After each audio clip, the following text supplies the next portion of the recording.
¿no? Perfecto. Bien, nuestra primera exposición es la evaluación psicológica y la evaluación psicopedagógica, y va a estar a cargo de Fernando Arturo Vilche Sánchez. Voy a presentarlo. Él es psicólogo por la Universidad Nacional Mayor de San Marcos y es magíster en intervención psicoeducativa en los trastornos del neurodesarrollo, también en la Universidad Nacional Mayor de San Marcos. Actualmente es docente en la Universidad San Ignacio de Loyola y es especialista en inclusión, atención a la diversidad, especialista en adaptación y creación de instrumentos de medición psicoeducativa, y ya muchos de ustedes lo conocen porque siempre lo invitábamos a los cursos que dictábamos y a las conferencias, y él de psicólogo educativo y también trabaja en todo lo que es evaluación psicopedagógica. Muy bien.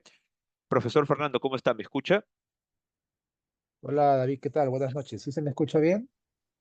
Sí, lo escucho perfecto y se ve su cámara también. Perfecto. Correcto. Vamos eh, a ver, compruebe si puede compartir su presentación. Voy a dejar de compartir yo. Ahí está. Perfecto, está cargando y correcto. Muy bien. La estructura del evento va a ser de la siguiente forma. Usted va a tener 40 minutos para exponer, y vamos a tener unos 5 a 10 minutitos de preguntas de las personas que están en el evento. ¿Listo? Listo, profesor Fernando. Le doy pase para que continúe con su conferencia. Bien, listo. Bueno, de todo, buenas noches y gracias por la invitación. Cuando hablamos de de evaluación psicopedagógica, en realidad, eh, este término, esta aclaración conceptual y aplicativa, la vengo trabajando ya desde hace más o menos los últimos 5 años.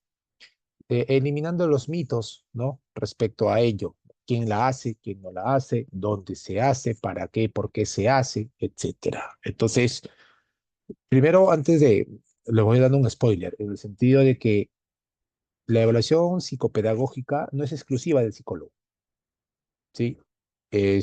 Tampoco exclusiva del maestro, sino es un proceso interdisciplinario en primer momento. ¿No? Por las características y naturaleza conceptual y teórica de lo que es la evaluación psicopedagógica. Otro spoiler es que, por ejemplo, se creería o se suponía, y eso se suponía, no se sabe razón de qué, que la evaluación psicopedagógica solo es para estudiantes que están en condición de discapacidad o que presentan alguna condición en el desarrollo, ya sea para el déficit o en déficit, ¿no? Entonces, ese era otro mito. Estaba dirigido solo a un grupo selecto con ciertas particularidades o características, lo cual no es así. En realidad, la evaluación psicopedagógica es para la totalidad de estudiantes. Eh, Ahora, la ejecución, su elaboración, su proceso, sí va diferenciándose en función al propósito o al objetivo de lo que quiero yo hacer en este proceso de evaluación. Entonces, le voy a dar un poco de contexto en qué se sostiene la evaluación psicopedagógica, porque dentro de nuestro país, y es otra de las características de la misma, eh, la evaluación psicopedagógica está centrado o bien acuñado o arraigado con el sistema educativo de cada país. La evaluación psicopedagógica no es la misma en Perú, no es la misma que se hace en Ecuador, en Colombia, en España, en Argentina, etcétera. No es la misma por más que lleva el mismo nombre. A diferencia, por ejemplo, de la evaluación psicológica per se. El proceso, la ejecución es el mismo. La evaluación psicológica en Perú es la misma que está en México, en Estados Unidos, en Alemania, en Japón, etcétera. Es universal porque teóricamente la psicología es una. El enfoque puede cambiar, ¿no? Y eso no quiere decir que el enfoque puede cambiar en cuanto a las técnicas, no los instrumentos que puedo utilizar, porque el enfoque teórico o enfoque psicológico que utilizo va también marcando la pauta en ese proceso. Pero en el caso de lo psicopedagógico es netamente asociado al sistema educativo de cada país. En este caso, en el Perú, eh, se da de que la evaluación psicopedagógica tiene un cambio significativo con ese decreto en el que se promulga en el 2021, ¿no? En ese decreto se hacen modificaciones a la Ley General de Educación, específicamente en el acápite de educación inclusiva, cambiando desde el enfoque de educación inclusiva, la terminología, la metodología, los procedimientos también, y especificando las funciones de cada uno de los profesionales de la educación o inmersos en la educación. Dentro de ellos está, obviamente, el docente, pero también está el psicólogo. En este decreto, por ejemplo, está ya esclarecido cuáles son las funciones del psicólogo en la educación básica regular y en la educación básica especial. Por ejemplo, muchas veces nosotros, gran parte de profesionales de la psicología, decíamos, cuáles son las funciones del psicólogo, no se sabe qué la determina, etcétera. Está en el manual del Colegio de Psicólogos, sí, está ahí también, pero mucho más específico, claramente está en este decreto, por ejemplo. Ya hay un documento que lo sustenta, ¿no? Eh, Dentro de esas funciones en este decreto, eh, se especifica, por ejemplo, el primer cambio importante que hay es el servicio de asesoramiento y apoyo para la atención a las necesidades educativas especiales. SOSANE cambia. Va a cambiar a partir del 2026 de manera oficial. Ahora está en proceso de transición. ¿A qué, Fernando? Que ahora ya no se va a denominar eso, sino se va a denominar servicios de apoyo educativo. Y a diferencia del modelo en el cual ha estado imperando hasta antes de la promulgación de este decreto, va a haber un SAE interno y un SAE externo. El SAE externo viene a ser el SANE, va a actuar con la misma naturaleza, pero con una forma de trabajo y con formación diferente. Y el SAE interno que ya va a pertenecer en cada institución educativa, ¿no? ¿Cuál es el objetivo de que exista un servicio de apoyo educativo en cada una de las instituciones educativas? Pues obviamente fomentar una cultura inclusiva y asegurar prácticas inclusivas que permita atender la diversidad del estudiantado. Ahora, es muy importante aquí también aperturar nuestra noción o concepción de la diversidad. Cuando hablamos de diversidad en el sector educativo, otro gran error que no se sabe por qué, hablábamos o circunscribíamos solamente a personas en condición de discapacidad o que tenían algún trastorno del neurodesarrollo. Solamente ellos. Cuando la diversidad, sí, está dentro de esos acápites, pero eso no hablaríamos de la neurodivergencia. Pero necesariamente la diversidad abarca variables o características externas o internas. Entonces hablamos de diversidad cultural, diversidad de pensamiento, diversidad de género, por ejemplo, que también esté incluido aquí. Entonces, eso primero, claro, la población quizá de mayor demanda, entre comillas, o que requiere una respuesta inmediata o cuya eh, necesidad prioritaria, obviamente, son los estudiantes en condición de discapacidad o que presentan un trastorno en el neurodesarrollo. Entonces, ese es el primer gran cambio, ¿sí? Sí, algo importante aquí mencionar es que los SAES internos no son los mismos, o no son reemplazados por los departamentos psicopedagógicos. No es lo mismo, ¿no? Sí tiene que estar, por ejemplo, el SAE interno, estar conformado por un profesional en psicología, sí, eso está, y otro profesional, ¿no? Que permita en pedagogía o especialista equivalente para que forme el SAE interno como mínimo, ¿no? Y este equipo está liderado, obviamente, por el director de cada institución educativa. Eso es lo primero. Ahora, ¿por qué te dan este gran cambio? Porque se ha, la propuesta de educación inclusiva se va a centrar en el modelo social de la discapacidad. Vamos a pasar de un modelo centrado, que estaba centrado en los desafíos del estudiante, es decir, en el déficit, en lo que no podía hacer. Me explico. Viene un estudiante autista que quiere ser incluido en la educación básica regular. En realidad, la evaluación psicopedagógica o la intervención se centraba en qué es lo que no puede hacer.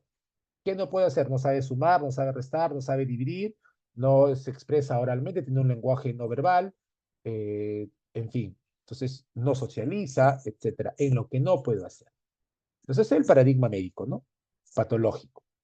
Con el modelo ahora cambiante, a partir del 2021, se cambia el modelo social de la discapacidad que se centra en las fortalezas de la persona. Ya, perfecto. Ya me has dicho qué es lo que no puede y no puede y no puede. Ahora dime qué es lo que sí puede hacer.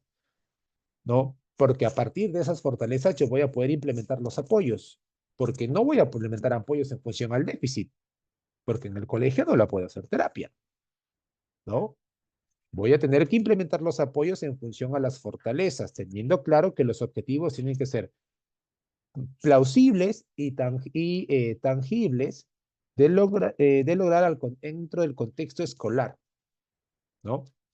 Entonces también cambia ese modelo, bajo ese modelo o enfoque de abordaje de la educación inclusiva, la evaluación psicopedagógica también cambia. Hasta el 2021, el modelo de evaluación psicopedagógica que imperaba era el de Jesús García Vidal, un amplio conocedor, un maestro, uno de los principales referentes en lo que respecta a psicología educativa. Él, el autor, por ejemplo, en las baterías de Evalúa, Evalé, de Bamat, es Jesús García Vidal. Él tiene una propuesta de evaluación psicopedagógica que se centra en dos fases, una ordinaria y una propiamente dicha. Bajo ese modelo, que lo plantean en los años 90 y desde ahí ha imperado hasta la actualidad, eh, se ha estado realizando. Es más, si ustedes revisan, por ejemplo, el manual de asesoría del Servicio de Asesoramiento y Apoyo, o sea, del SANE del 2014 más o menos, o antes incluso, van a darse cuenta que está el esquema de García Vidal con las fases ordinaria y propiamente dicha y las variables que cada uno recoge allí, ¿no? Ese modelo, a partir con este decreto, pasa a ser reemplazado por el modelo de evaluación psicopedagógica centrado en el modelo social de la discapacidad, ¿no? Ahora, aquí ya lo vamos a ver a detalle cada uno en qué consiste este modelo principalmente, ¿no? Otro gran cambio, porque si hablamos de evaluación psicopedagógica, no podemos dejar de hablar también del plan educativo personalizado, porque la evaluación psicopedagógica se da con un objetivo, sí, que hay una secuencia de un proceso estructurado y sistematizado que termina en un producto que va más allá solamente del informe psicopedagógico. Antes, la evaluación psicopedagógica se ejecutaba para recoger información, establecer los apoyos que iban a estar concretizados en el plan de orientación individual, o POI, como se conocía, o se sigue conociendo hasta la actualidad, ¿no? Pero ahora ese POI se va a denominar Plan Educativo Personalizado. Las razones por las cuales se cambia este término por justo la terminología. Dentro del entorno escolar no podemos dar una orientación individual por las características y la naturaleza de la intervención educativa, ¿no? Del contexto educativo. Lo que sí podemos hacer es personalizar la educación. Y si quieren un poco extender en ese tema, y Fernando, ¿qué diferencia hay entre una educación individual o individualizada entre una educación personalizada? Yo los cito y los invito a que puedan ustedes revisar a dos autores que podrían ayudarlos mucho a esclarecer. En este caso, que es Javier Tourón, que es un español, un psicólogo español, investigador mucho de las altas capacidades. Y el otro es Jesús Beltrán Llera, que también habla mucho de la personalización y la individualización de la educación, y otro que por ahí también nos podría ayudar. Básicamente esos dos, ¿no? ¿Se puede dar una educación, una respuesta individualizada en el contexto educativo regular? No. ¿Pero se puede dar una respuesta educativa personalizada? Sí. ¿La diferencia en qué radica? Les invito a que puedan leerlos ahí, revisar para que ustedes puedan tener el panorama claro. Y finalmente, dentro de estos apoyos, este conjunto de apoyos que se establece en este PEP a partir de la evaluación psicopedagógica, se dan las adaptaciones curriculares, los cuales para el 2026 ya van a ser reemplazadas por este enfoque de enseñanza denominado Diseño Universal de Aprendizaje o DUA, ¿no? Entonces ya es el DUA que va a reemplazar a en realidad no solo las adaptaciones curriculares, sino en general al enfoque con el cual los maestros planifican sus sesiones de aprendizaje, ¿no? ¿Por qué? Porque se ha demostrado que el DUA ha permitido responder realmente a grupos heterogéneos, tanto los que están por debajo, significativamente por debajo del promedio, como los que están significativamente por eh, encima del promedio, y que en este proceso, sin que esto signifique, por ejemplo, hacer respuestas individualizadas o cambios o modificar aspectos o intervenciones individuales dentro del aula, ¿no? Los invito, por ejemplo, otro autor que podrían ustedes estar interesados en ampliar sus conocimientos en el DUA. Coral Elizondo es una autora que les podría ayudar mucho también en ese sentido, ¿no? Perfecto. Una vez que yo le estoy entrando en contexto, los cambios para que podamos entender aquí lo que se refiere a evaluación psicopedagógica, eh, procedemos entonces, ya no lo voy a esto a compartir porque son ya detalles bastante específicos, sino me voy a centrar en la evaluación psicopedagógica, que es lo que yo les hablaba, ¿no? El modelo de García Vidal, fase ordinaria, fase propiamente dicha. La fase ordinaria, reconocer necesidades comunes en toda el aula, ¿no? Si esas necesidades comunes, hay un grupo que presenta necesidades significativas o específicas que requieren ser atendidas, con ese grupo selecto yo hago una recoge información ya netamente específica respecto a esas dificultades que he encontrado allí, y que se denomina esa fase propiamente dicha. Algo que, por ejemplo, en este aspecto, para ser didácticamente, para ser más didáctico, perdón, es que si en ordinaria yo aplico una prueba de aptitudes y una prueba psicopedagógica para verificar el nivel de competencia en la lectura, identifico que el 80 o hay un 10% que son 4 o 5 estudiantes que salen significativamente bajos, voy a aplicar una prueba, por ejemplo, ya para detectar de comprensión lectora, por ejemplo. Ya de lo general, que es el rendimiento en comprensión en lectura, me centro solo en comprensión lectora, pero con estos estudiantes, ¿no? Y voy escudriñando más y otros factores más, dependiendo de las características del grupo, de mis objetivos también. Eso es lo que planteaba García Vidal. Ahora en este modelo de evaluación psicopedagógica centrado en las fortalezas de las personas, tenemos que identificar las fortalezas principalmente del estudiante, las barreras educativas, con la finalidad de que yo identifico fortalezas y barreras, me va a permitir a mí identificar o establecer los apoyos correspondientes dentro del entorno escolar. Ahora, importante de esto es que, eh, a ver, aquí está, voy a ver un poco. Lo importante de este modelo psicopedagógico es que las barreras no están centradas en el estudiante, sino están centradas en el entorno, ¿sí? En los modelos anteriores, todas las áreas se centraban en el estudiante, como si dentro del contexto el estudiante era el problema. No es así. El estudiante tiene sus fortalezas, tiene sus desafíos, pero no quiere decir que él mismo, por tener esas características o sus perfiles de desarrollo, significa que son una barrera. No, las barreras están en el entorno. No porque yo sea TEA o sea autista, o sea TDAH, o sea TDL, por eso ya es una barrera en sí, sino la barrera es externa, que es el contexto educativo que no está preparado para poder atenderme, o más que atenderme, para poder implementar una respuesta educativa que me lleve de mi zona de desarrollo eh, actual a mi zona de desarrollo próximo, ¿no? Entonces, eso es lo importante que tenemos que tener en consideración. Bajo esa perspectiva, ahora, eso es un poco de los mitos que yo les compartí al inicio. Es importante mencionar aquí el primero. La evaluación psicopedagógica no permite diagnosticar alguna discapacidad, ¿no? Y lamentablemente aquí en nuestro país nos falta un poco esta cultura de poder difundir realmente el conocimiento para utilizar la terminología pertinente. Porque no solamente basta con colocar el encabezado, evaluación tal, y ya es porque simplemente puse el título, ¿no? No, es porque realmente hay un modelo teórico que respalda el por qué lo que estoy haciendo.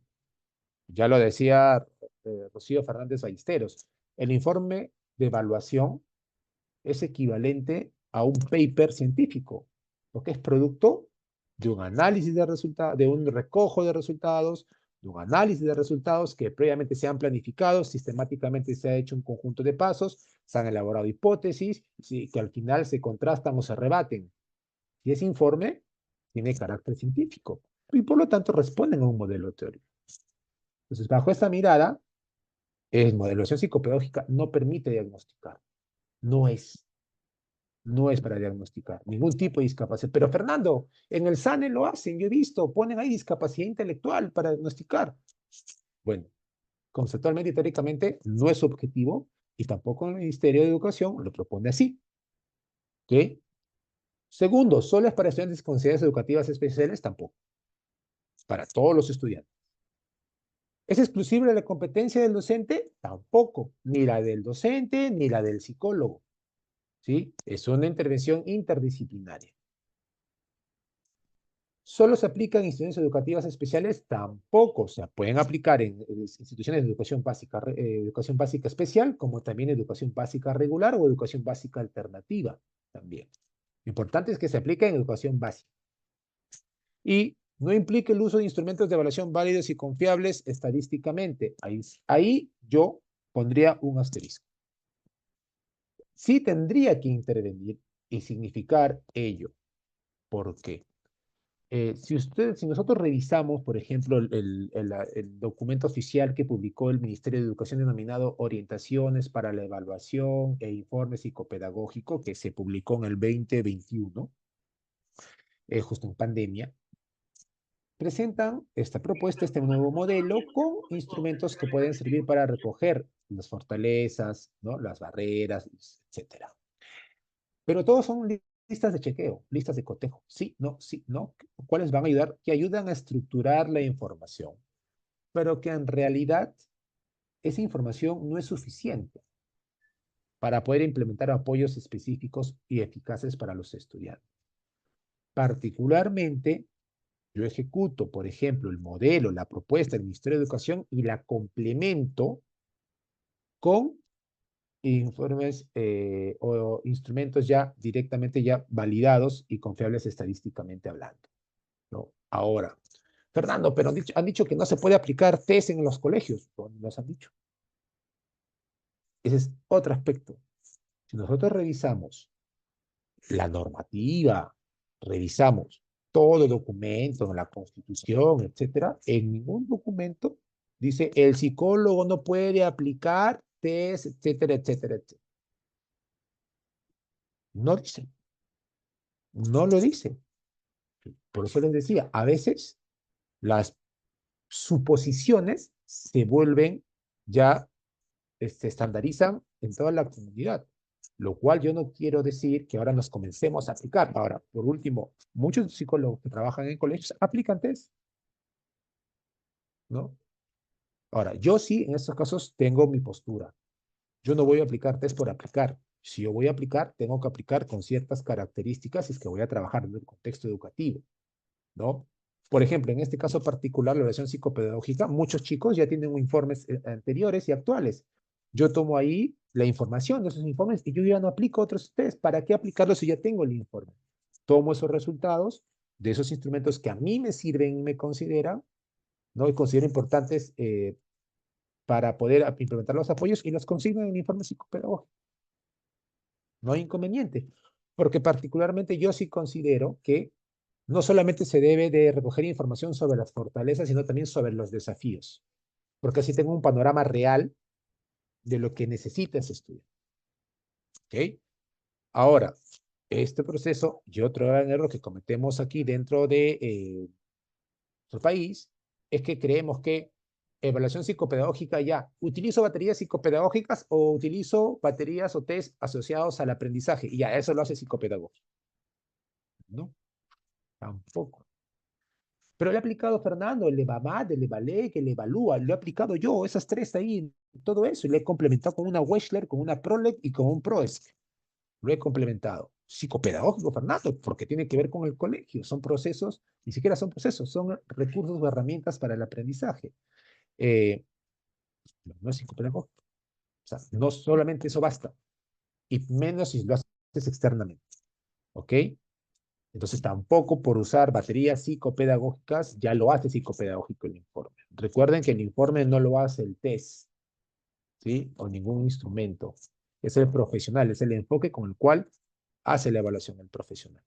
Entonces, en ese sentido, ya para modo de corolario, La evaluación psicopedagógica viene a ser un proceso de recojo, de análisis y de valoración de la información relevante de aquellas variables psicológicas que interceden directamente y significativamente en el proceso de enseñanza-aprendizaje, con la finalidad de tomar decisiones. Estas decisiones son, obviamente, implementar apoyos dentro del contexto educativo. Pero, añade más, todo esto dentro de la perspectiva curricular. O sea, yo soy psicólogo de un colegio de inicial, primaria y secundaria, y el profesor de tercero de primaria viene y me dice: Fernando, inicio de año lectivo 2024. Quiero saber en mi curso, en el área de comunicación, cuál es el perfil de los chicos. Me piden que las competencias que voy a trabajar este año, que se trabajan en comunicación, según el currículum nacional, es lee diversos tipos de textos, escribe diversos tipos de textos y se comunica oralmente en su lengua materna. Esas tres competencias son el objetivo que ese estudiante tiene que lograr al culminar el ciclo, ¿no? Entonces, ¿qué puedo hacer? Porque se comunica, lee y escribe. Perfecto. Entonces, vamos a, eh, vamos a determinar el perfil general, ¿no? Vamos a evaluar procesos. Para lee, ¿qué significa? ¿Qué procesos intervienen? Comprensión lectora, fluidez verbal, fluidez lectora, ¿no? Rapidez lectora, perfecto. Para escribe, bueno, la planificación, escritura arbitraria, escritura ortográfica, ¿no? Y para se comunicar oralmente, no necesariamente tengo que tomar un test estandarizado, puede tomar un checklist, etc. Perfecto. Entonces, yo ¿qué tengo que ver?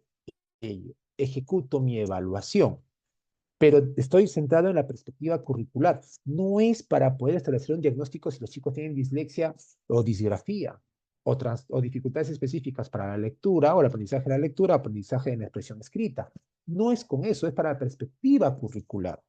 Ahora, no solamente estoy poniendo en ejemplo en el área de comunicación, porque son variables internas, pero también hay variables externas al estudiante, que es el contexto de aula, el contexto en escuela, el contexto familiar, la motivación intrínseca en el estudiante, por ejemplo. Entonces, esas variables también tienen que ser consideradas allí, todo desde la mirada curricular. Entonces, eso es, por eso yo me refería al inicio de mi participación, es que la evaluación psicopedagógica, a diferencia de las demás, se centra mucho en el sistema educativo, en el marco curricular del sistema educativo. Y es por esa razón que no se puede diagnosticar. Y es por esa razón que se da dentro del ámbito escolar. Es por esa razón, ¿correcto? Porque si es que aquí yo evalúo, por ejemplo, viene un estudiante extranjero en intercambio a mitad de año, él ha estado sujeto bajo otro modelo de aprendizaje, otro sistema educativo, otra planificación curricular. Y se inserta en un contexto donde la planificación curricular es diferente. Pues hasta en ese proceso de adaptación, si hay resultados significativamente bajos o bajos, no es porque él tenga algún tipo de falta o de déficit en una capacidad.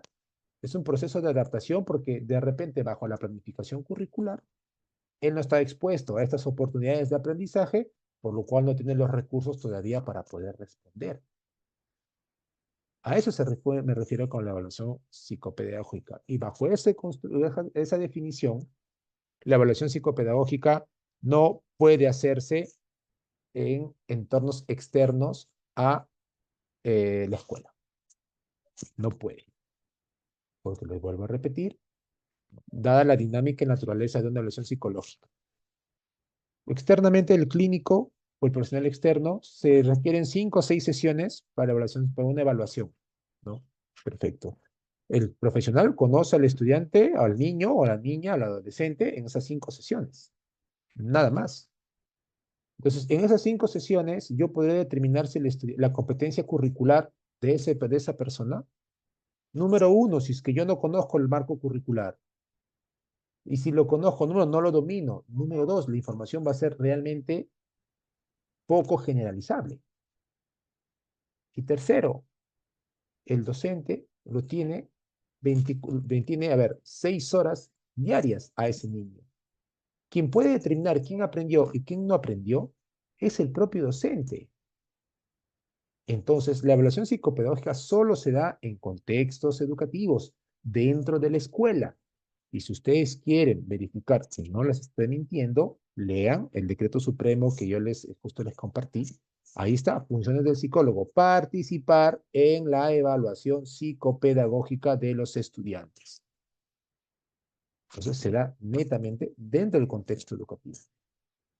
No se puede dar en el contexto externo. Por eso, si cuando nosotros, es que Fernando, yo lo mando en una relación psicopedagógica, porque hay muchos papás, por ejemplo, que escriben, porque yo también me dedico a la práctica privada, básicamente en diagnóstico, en evaluación y diagnóstico. Dicen, me han pedido un informe psicopedagógico. ¿Ya? ¿Por qué? Ah, porque quieren ver si el niño pasa o no pasa de año, mijito. Señora, pero acá no vamos a determinar si pasa o no pasa, porque esa decisión lo tiene que tomar el maestro, porque por la cantidad de evidencia, por lo que refiere a la competencia curricular.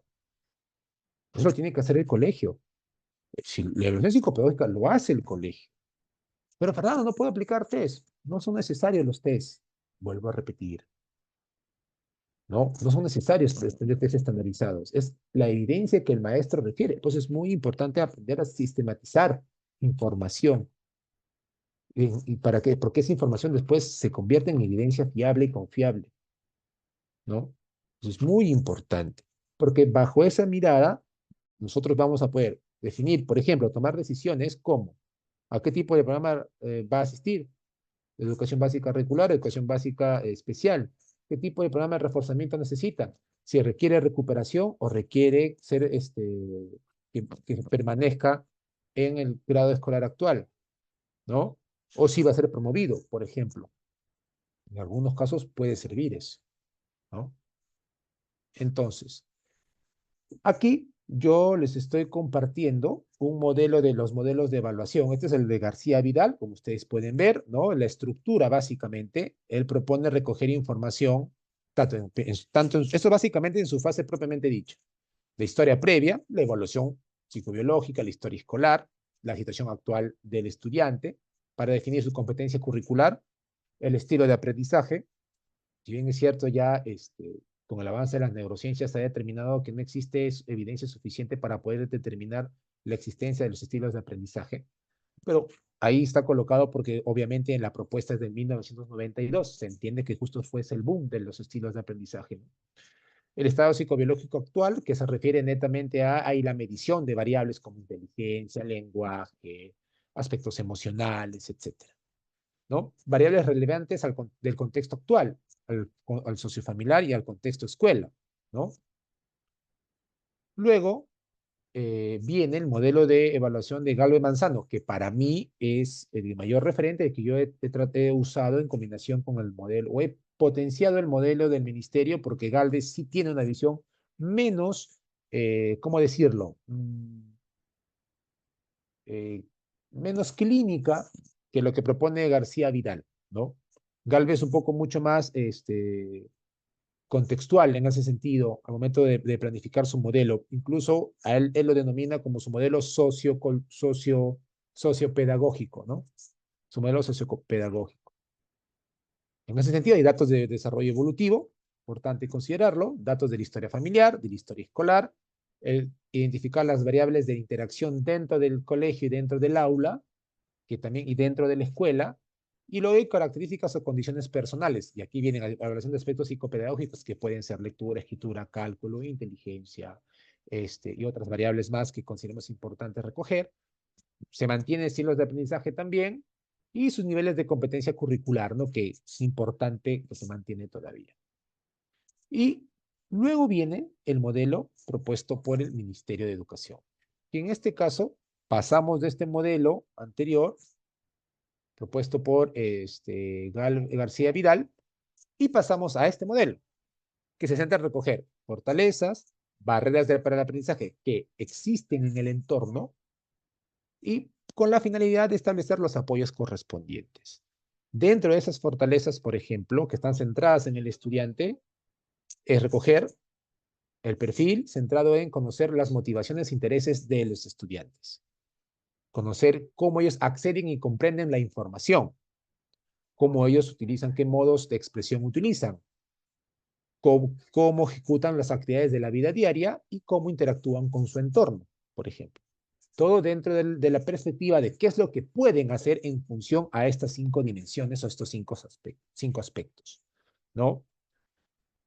Aquí, por eso yo me refería en agregar los desafíos, ¿no? Los desafíos del estudiante son muy importantes también en torno a estos aspectos. Vuelvo a repetir, para tener una mirada integral, no para diagnosticar. Vuelvo a repetir, por favor, es muy importante esto. No para diagnosticar, ¿sí? Sino para tener una mirada integral y real para que así los apoyos sean eficaces. Y en cuanto a las barreras para el aprendizaje que están centradas en el entorno, tipos de barreras de acceso, por ejemplo, en un colegio no hay rampas, es una barrera porque puede haber que hay un estudiante que tiene un tipo de discapacidad física o motora, no va a poder desplazarse o ingresar a todos los ambientes en igualdad de oportunidades que los estudiantes, ¿no? Actitudinales, que son docentes que tienen bajas expectativas, por ejemplo, o aquellos que rechazan incluso a los estudiantes por tener algún tipo de discapacidad o que tienen características asociadas a la neurodivergencia. Curriculares, didácticas o metodológicas es en cuanto a enseñanza que no tiene en cuenta las características y necesidades, sobre todo de estos estudiantes, de los estudiantes que están, que presentan un tipo de discapacidad de participación, porque no son involucrados, ¿no? Y las organizativas que ya más que todo a nivel en el entorno, ¿no? Que es el entorno que no tiene políticas claras, no tiene procedimientos claros, no tiene funciones claras para cada uno de los profesionales que pueda responder a la diversidad. En este caso, por ejemplo, instituciones educativas a esta actualidad que no tienen un SAE interno o que no están en proceso de implementar un SAE interno, por ejemplo, es una barrera organizativa, ¿no? Y todo ello va a permitir establecer los apoyos correspondientes, ¿no? Según su fuente, quién lo ejecuta, según su intensidad y duración, con qué frecuencia y de qué tipo, según sus funciones, cuál es la naturaleza de esos apoyos que se van a establecer, ¿no? Bien, y aquí un poco la definición de cada uno de ellos. Y a modo de conclusión de todo este proceso, la evaluación psicopedagógica cumple esta función. Se identifica que hay un estudiante en situación de vulnerabilidad, obviamente dentro del campo netamente académico, y se ejecuta la evaluación psicopedagógica. ¿Quiénes lo hacen, Fernando? El profesor, el psicólogo de haberlo, si en caso hay en un colegio, si no, lo hace solo el profesor, y la familia, ¿no? Para que puedan emitir el informe psicopedagógico. ¿Con qué finalidad? De que en este caso puedan elaborar el plan de orientación individual o plan educativo personalizado. ¿Sí? Y sobre todo, porque es importante este PEP para aquellos estudiantes que presentan alguna necesidad asociada a discapacidad o trastornos del neurodesarrollo. Fundamentalmente eso es muy importante. E incluso del Ministerio de Educación, cuando habla de diversidad o población vulnerable, en estudiantes que tienen en condición socioeconómica baja o pobreza, también se tiene que hacer el plan educativo personalizado para establecer los apoyos, por ejemplo, para que no haya deserción escolar, por ejemplo, ¿no? También en esos casos, por eso les decía, no solamente está relacionado a estudiantes que están en discapacidad, sino poblaciones vulnerables Bien, gracias por su tiempo. No sé si hay más preguntas, estoy dentro del tiempo. No sé, David, tú me vas comentando.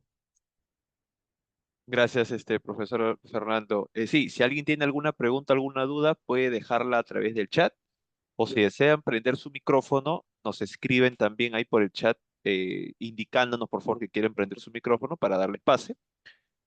Yo quería aprovechar estos minutos porque nos estuvieron preguntando, profesor Fernando, por interno, lo siguiente.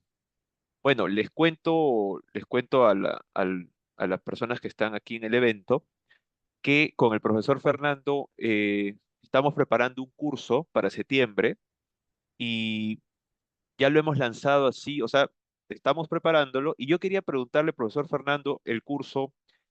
Se va a llamar Implementación de Prácticas Inclusivas en el Contexto Escolar. Y bueno, usted nos ha propuesto 5 sesiones y ahí está pues varios temas muy importantes que usted ha mencionado, ¿no?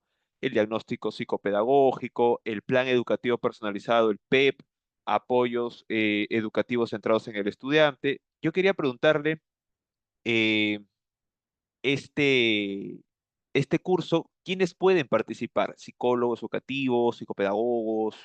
Porque hay personas que nos preguntan mucho sobre ese tema.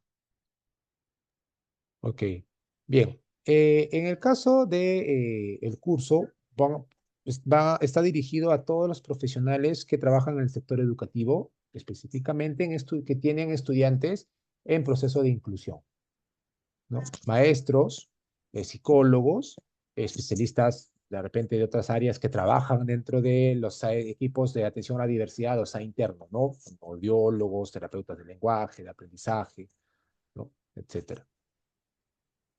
Perfecto. Porque es muy importante tener, y perdón que te corte David, pero es muy Sí, importante tener claro que, o sea, muchas veces todos nos tiramos, yo soy psicólogo, no, la inclusión es solo para mí.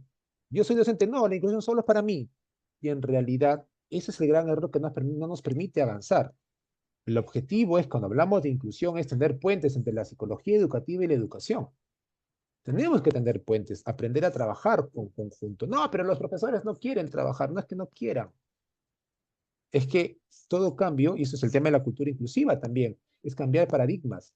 Y la resistencia al cambio es algo con lo que tenemos que aprender a lidiar. acá tenemos unas preguntas. María Espinosa nos dice, ¿en el informe solo pueden constar estos ítems? Eh, Creo que en alguna de las diapositivas eh, se había indicado qué partes.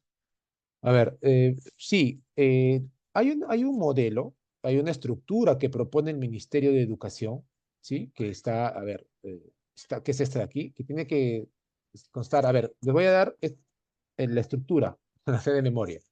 Datos del estudiante, nombres, apellidos, edad, fecha de nacimiento, grado, tutor, eh, nivel, tiene carnet del CONADIS o no tiene carnet del CONADIS, informantes. Luego vienen los antecedentes, ¿no? Historia escolar, ¿mal? Ahí, actual. Luego viene ahí las fortalezas.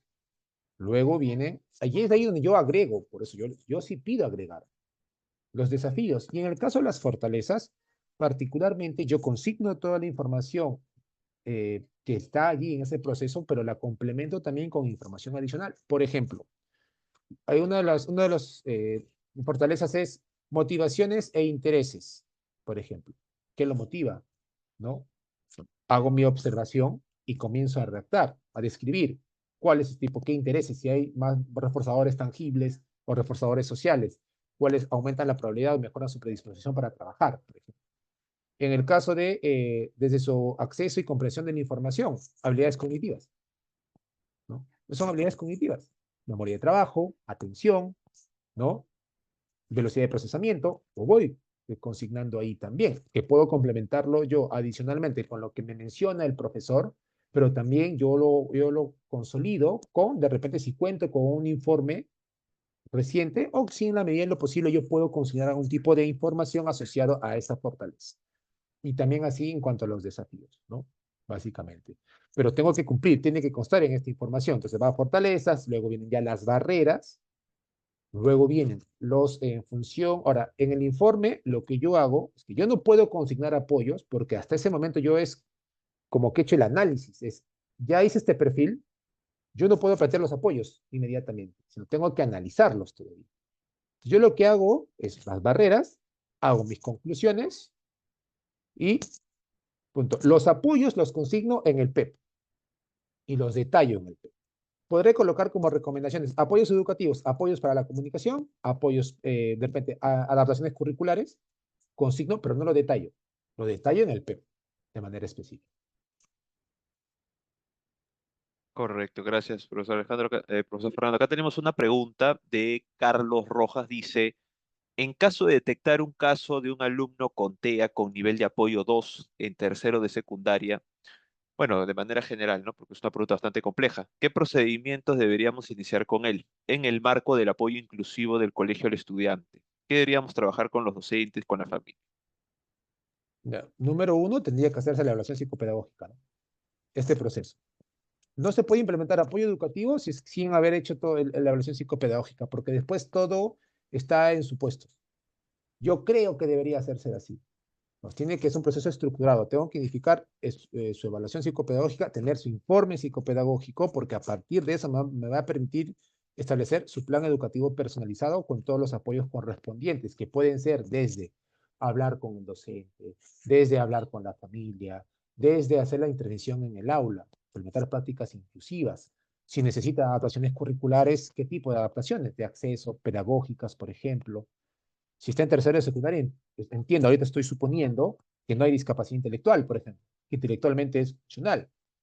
Entonces tengo que centrarme en apoyos de repente en el aspecto social, si es que lo hubiese. O sea, tengo que, pues, muy importante identificar sus desafíos, ¿no?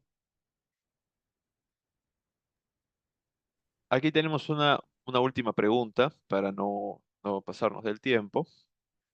Renzo Benavente nos pregunta, he escuchado que en algunos colegios hay un área de inclusión y en otros de la neurodiversidad.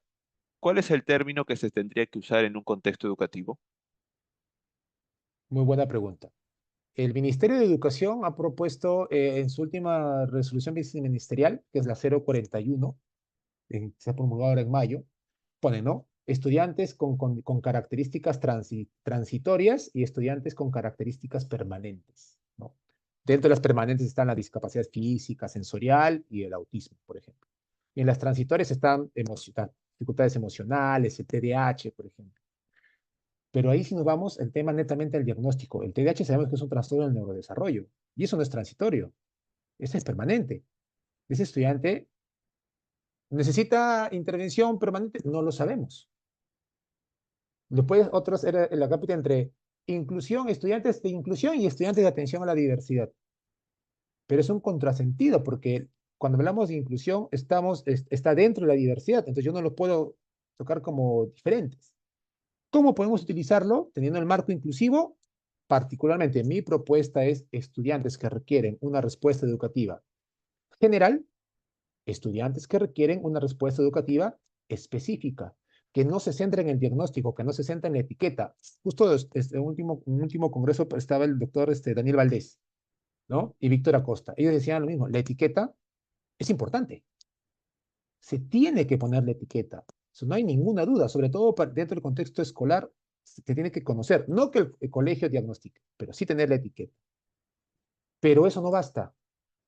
Y al final, porque a partir de la etiqueta yo puedo implementar la respuesta educativa. Particularmente, yo, en los colegios con los que trabajo, hemos utilizado esa denominación. Estudiantes que requieren una respuesta educativa general y estudiantes que requieren una respuesta educativa específica, porque así nos centramos no en lo que en base a las características del estudiante, sino en lo que yo como docente o como colegio necesito implementar.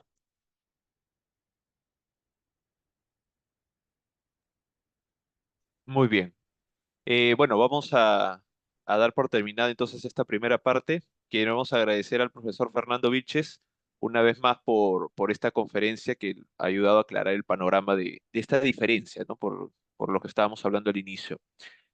Muchas gracias, profesor Fernando. Y bueno, como les había comentado a los asistentes, pronto vamos a tener noticias del curso que va a dictar el magíster Fernando Vilches, Implementación de Prácticas Inclusivas. Ya en el grupo de WhatsApp, en nuestras redes sociales, vamos a estar comentándoles más detalles. Bien, nuevamente gracias, profesor Fernando, y esperamos contar con usted en un próximo evento. No, gracias a ustedes por la invitación. Nos vemos. Esperemos muchos de ustedes en el curso que viene. Gracias. Gracias a usted.